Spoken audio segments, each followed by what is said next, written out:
Oit,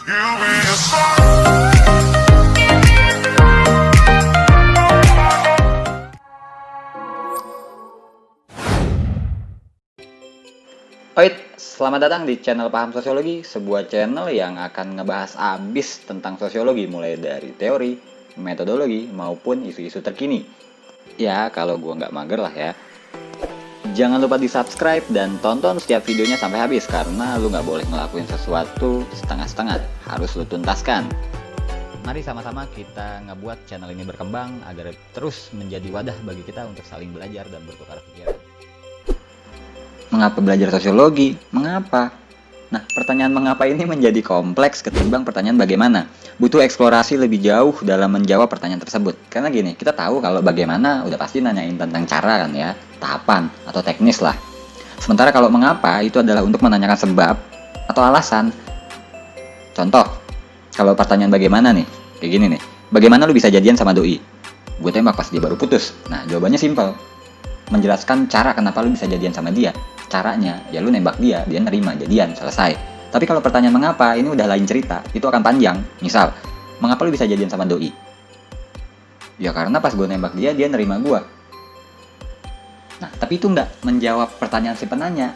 Mungkin si penanya akan nanya lagi, kok dia bisa nerima lu? Ya karena kita saling cocok. Kok bisa saling cocok? Ya lu tau lah ya, bla bla bla bla, panjang, itu nggak selesai. Tuh anak ngoceh sampai Indonesia Emas 2045. Intinya adalah, mengapa menjadi pertanyaan yang lazim kita ajukan dalam konteks ini nih. Dalam konteks ini ya, mengapa belajar sosiologi? Itu dulu yang harus dijawab. Kalau itu bisa lu jawab, terutama lu nih yang baru masuk di jurusan sosiologi, baru maba nih, itu harus bisa ngejawab itu sebelum lu bisa punya komitmen dan motivasi untuk menjawab pertanyaan bagaimana cara mempelajari sosiologi. Jawab dulu pertanyaan sebelumnya. Mengapa harus belajar sosiologi? Karena kan lu nggak mungkin mau ngelakuin sesuatu repot-repot yang lu nggak punya alasan kuat untuk melakukan itu gitu.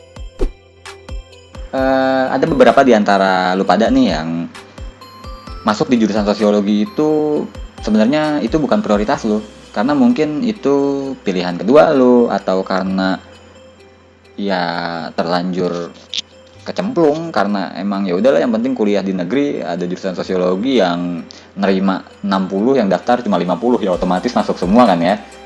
Atau misalnya kayak gue yang masuk di jurusan sosiologi awalnya ketika SMA itu karena gue benci matematika, jadi gue berharap di sosiologi yang nggak akan ketemu lagi tuh sama yang namanya hitung-hitungan, sama yang namanya angka, dan ternyata gue salah.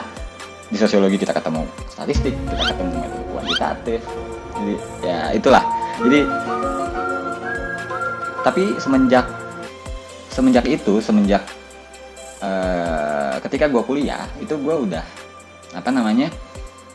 gue udah tahu gitu loh mengapa belajar sosiologi. Nah sekarang pertanyaannya buat lu semua yang udah terlanjur di jurusan sosiologi, ketika gue tanya kenapa lu belajar sosiologi, lu bisa ngejawab atau enggak? Itu kan jadi persoalan. Oke, so tak kenal maka tak sayang. Pernah nggak misalnya lu ditanya teman lu, ditanya tetangga lu, ditanya keluarga lu, pacar lu mungkin, sosiologi itu apa? Kemudian lu bingung. Lu cuma bisa jawab sosiologi itu ilmu yang mempelajari masyarakat. So what? Ilmu hukum mempelajari masyarakat, politik juga mempelajari masyarakat. Ya cuma biologi yang mempelajari hewan kan, tumbuhan. Lalu bedanya apa gitu loh. Kuliah di sosiologi mau jadi apa, mau kerja di mana. Semester 1 gue bingung ngejawabnya tuh. Bingung. Mau kerja apa ya? Iya, kerja di masyarakat. Ini akan menjadi pencerahan lah buat lo. Bahwa sosiologi itu sebenarnya punya prospek yang begitu luas di dunia kerja. Lo bisa masuk dimanapun. Semua formasi itu sebenarnya semua lowongan itu sangat membutuhkan anak sosiologi men, kalau lu tahu.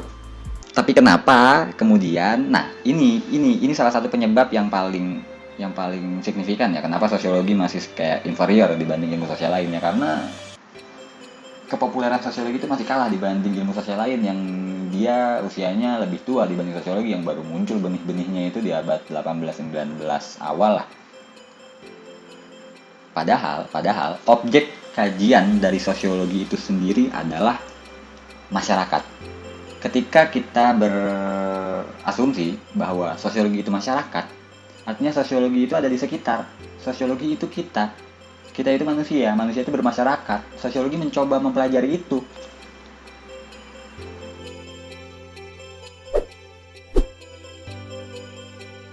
Oke, cukup sekian untuk video kali ini. Kurang lebihnya ya tinggal nambah lagi. Jangan lupa saksikan video-video kita selanjutnya. Salam.